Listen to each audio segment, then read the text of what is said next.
অন্তর্বর্তীকালীন সরকারকে বলতে চাই, ট্রান্সফার কোনো সমাধান নয়। এত শিক্ষার্থী জানি, এত পরীক্ষা রয়েছে, পরীক্ষার লক্ষ্যে নিয়ে প্রমাণিত হয় যে এত শিক্ষার্থী 6 বছর ধরে পড়াশোনা করেছে কি করে নাই। ঠিক একইভাবে এই অন্তর্বর্তীকালীন সরকারের পরীক্ষা হচ্ছে তারা যথাযথভাবে বিচার এবং সংস্কার করেছে কিনা।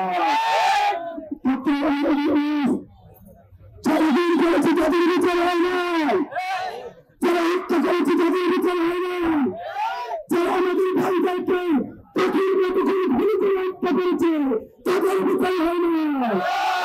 যে সরকারের পৃষ্ঠপোষকতা সীমান্ত হত্যা হয়েছে তাদের বিচার হয় না।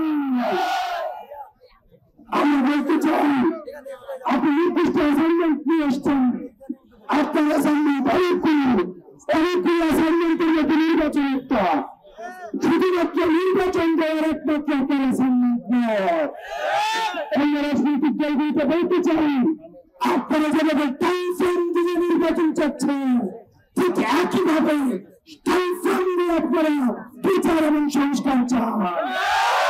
দুঃখজনক বিষয়, অনেক রাজনৈতিক দল শুধুমাত্র নির্বাচন করছে, কিন্তু বিচার এবং সংস্কারে তাদের কোন আগ্রহ নাই। বাংলাদেশের সংবিধান, যে সংবিধান হচ্ছে আওয়ামী বিধান, এই আওয়ামী বিধানের প্রতি বাংলাদেশের অনেক রাজনৈতিক দলের এখন মায়া জন্মেছে।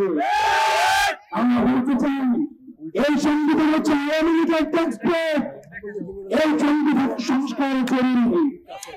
আমরা বলতে চাই, আপনাদেরকে সাথে নিয়ে 3 আগস্টে আমরা শহীদ মিনার থেকে আমরা এবার দ্বিতীয় বাংলাদেশে আমরা ঘোষণাপত্র পাঠ করব।